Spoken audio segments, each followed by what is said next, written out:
Nii, aga saame siis tuttavaks. Ma olen Mirelliset ja ma küsin sult paar küsimust. Väga meeldiv. Mina olen Helir-Valdor ja hea meelega olen valmis vastama. Alustame siis inimese eluolusest. Mis su lemmiksöök on? No mul on raske välja tuua ühte lemmiksööki, mida ma pean kohe tunnistama. Mulle väga magus meeldib. See ei pruugi olla kõige tervislikum, aga magustoidud, mis on ütleme igasugu kreemid piimabaasil, lumepallisupp, pubert, erinevad jogurtid, kohupiimabaasilt tehtud toidud, šokolaad väga. Nii et ja kakao, et need on nüüd magusa poole pealt, aga kui rääkida niisugusest toitvast toidust, mis ei ole magus, siis need ei ole ka võib-olla kõige tervislikumad, aga mulgipuder, mulgikapsad, aga ka näiteks maksakaste, nii et kõlab hästi. Terve rida toite, nii et mul ei ole ühte kindlat lemmiktoitu ja mulle meeldib, kui toit on vaheldusrikas ja erinev ja ma pean tunnistama, et ka supid, on see siis rosolnik või ka erinevad püree-supid. Nii et üldiselt ei ole mul kindlat lemmiktoitu ja ma ei ole väga nõudlik ka toitude osas. Okei. Küsiks siis järgmisena, et mis on teie lemmikjäätise maitse? Sööte jäätist? Jäätist ma söön ka, kuigi rohkem ikkagi suvel, et ma külmal ajal söön jäätist väga vähe. Et see on mul ikka suvine maiustus. Aga need jäätised, kus on šokolaad kindlasti sees, kas siis tükkidena või glasuurina ümber, need erinevad šokolaadijäätised. Okei. Mis on kõige veidrama välimusega toit, mida sa söönud oled? No mis ei näe siuke hea välja, aga maitseb hästi. Veidrama välimusega toit.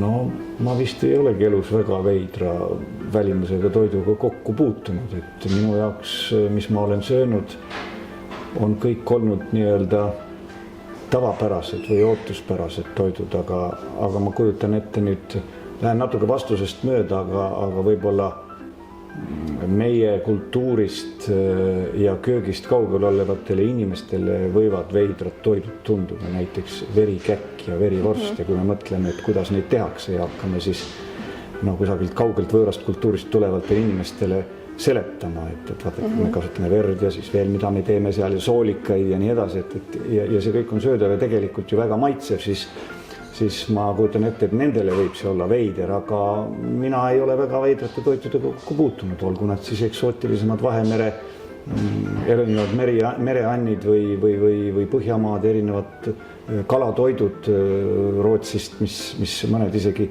lõhnavad väga nii-öelda ebameeldivalt, aga koha peal süüakse, nii et jään vastuse osaliselt võlgu. Olgu. Kui sa oleksid üks puuvili või juurvili, siis milline? Ladvaõun. Mulle meeldib väga päike ja soojus ja ladvaõun on päikese käes, nii et ma valiks selle. Väga hea vastus. Oled sa ka suur kohvisõber? Jood sa kohvi iga hommik? Ei, ma ei ole kohvit tarbinud aastakümneid. Nii et vanemad kunagi tarbisid kodus viljakohvi, siguri kohvi, mida mis tänapäeval eriti ei tarbita ja noored võib-olla ei teagi, mis see on, kuigi seda on poes ka veel Eestis siin-seal saada. Aga sellist kohviubadest, traditsioonilist kohvi, mida meil praegu tarbitakse, meil kodus varasemalt ei tarbitud ja mul ei ole seda harjumust olnud. Meil väiksest pärast oli ikkagi kakao, meie mark, mis meile väga meeldis. Ja sealt on tulnud võib-olla see harjumus mitte kohvit tarbida ja hiljem mul ei ole tekkinud nagu vajadust, nii et mina olen tee-inimene. Mina eelistan alati kas taimeteesid või rohelist teed. Ehk siis kui teistel inimestel on kohvi esimene jook hommikul, siis teil on tee?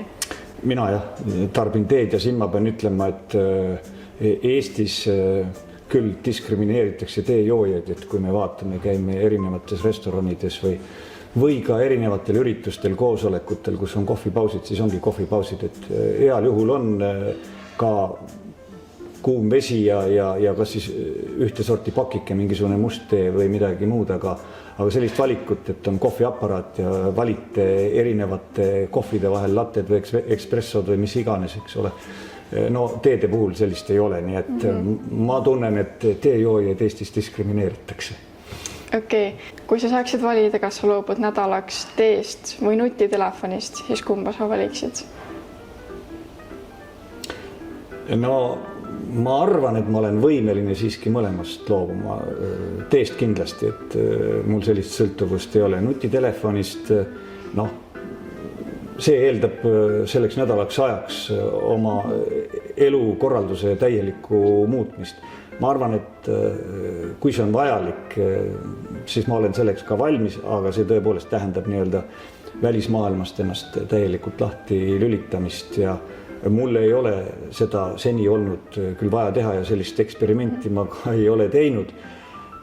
Aga ma päriselt telefonisõltlane ka ei ole, et ma kasutan ikkagi nutitelefoni arvutit nii vähe kui võimalik, nii palju kui vajalik, et ma päris niisugune inimene ei ole, kes kogu aeg pidevalt nina arvutis või telefonis on.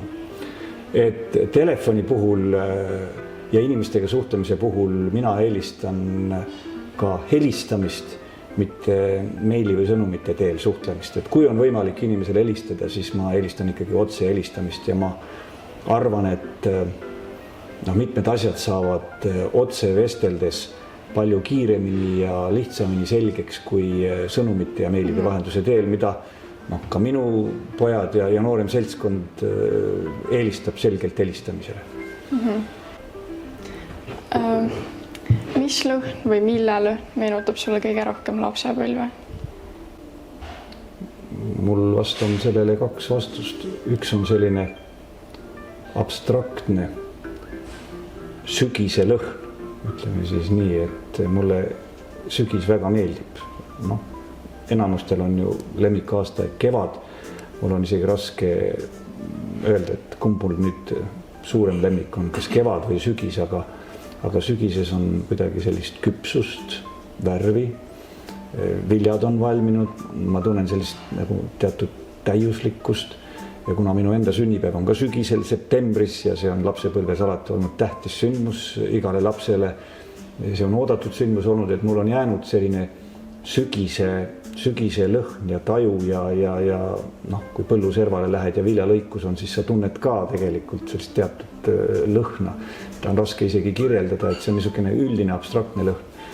Aga kui konkreetselt öelda, siis vast sirel, lõhnav sirel, mis on kevad ja ma ise küll olen sündinud Viljandi linnas, aga mul sugulased on elanud erinevates kohtades maal ja ma olen olnud ka väga palju maal ja maal talude juures vanasti oli ikka väga palju ka sireleid, nii et see sireli lõhn vast on siis see konkreetne lõhn mul lapsepõlvest. Lapsepõlvest rääkides, kelleks sa noorena või siis lapsena saada tahtsid?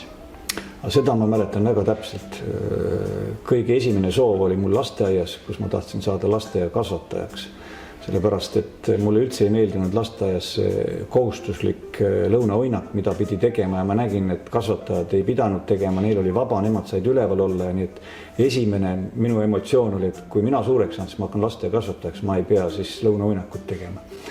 Aga hiljem, ilmselt nagu traditsioonilistel poistel tol ajal ma tahtsin autojuhiks saada ja kui ma juba teadlikumaks sain, ega siis need valikud läksid laiemaks ja siis on väga raske öelda, et lõpuks ikkagi elu teeb omad muudatused ja küllap on ka juhustel väga suur tähendus ja mõju inimese elule, nii et ei ole must saanud ei laste kasvatajat ega ka autojuhti, mul on küll autojuhiload, aga kutselist autojuhti minust ei saanud.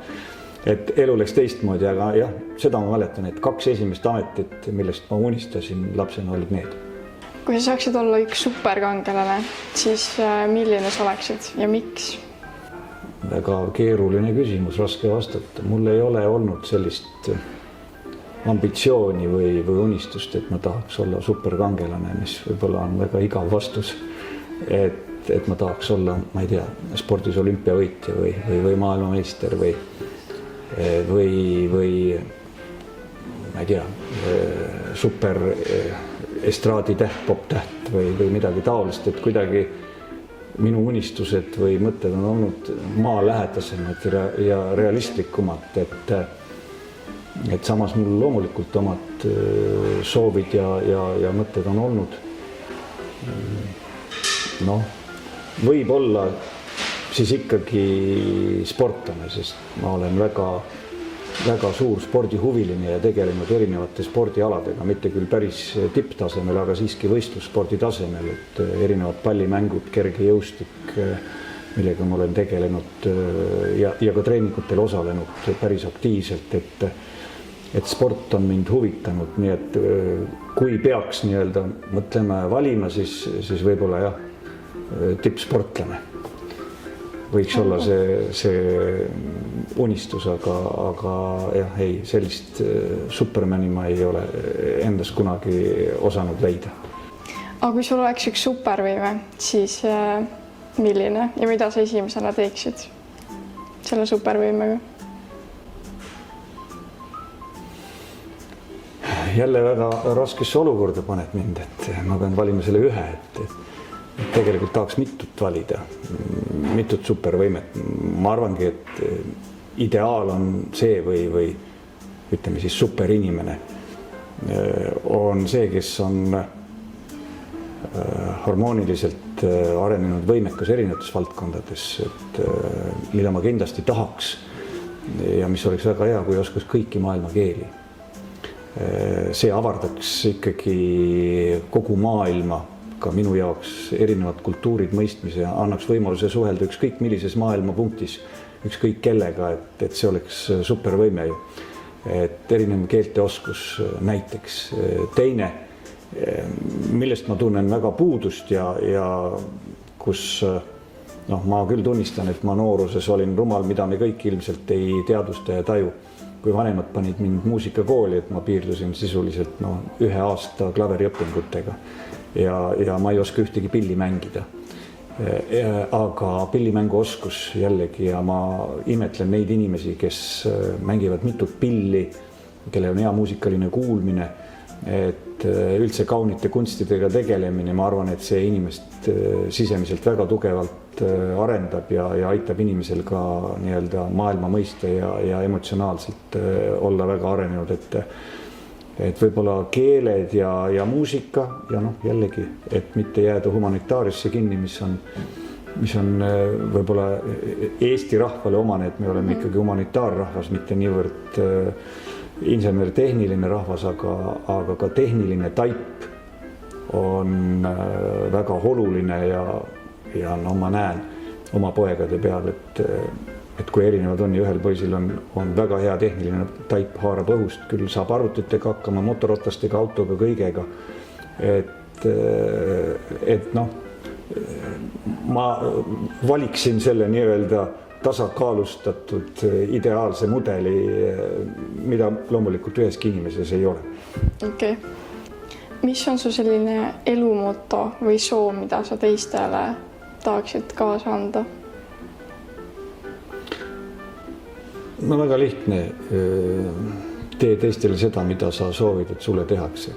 Ehk siis tõepoolest püüa teisi mõista ja jää oma tegevuses alati ausaks, eelkõige iseenda suhtes ja kui sa oled iseenda suhtes aus, siis ma julgen öelda, et need inimesed, kes on iseenda suhtes ausad, need on ka teiste inimestega suheldes ausad, nii et ma arvan, et see selline ausus ja teiste inimeste mõistmine läbi enda, et see on kõige olulisem. Okei, see oli minu poolt kõik. Aitäh sulle. Aitäh.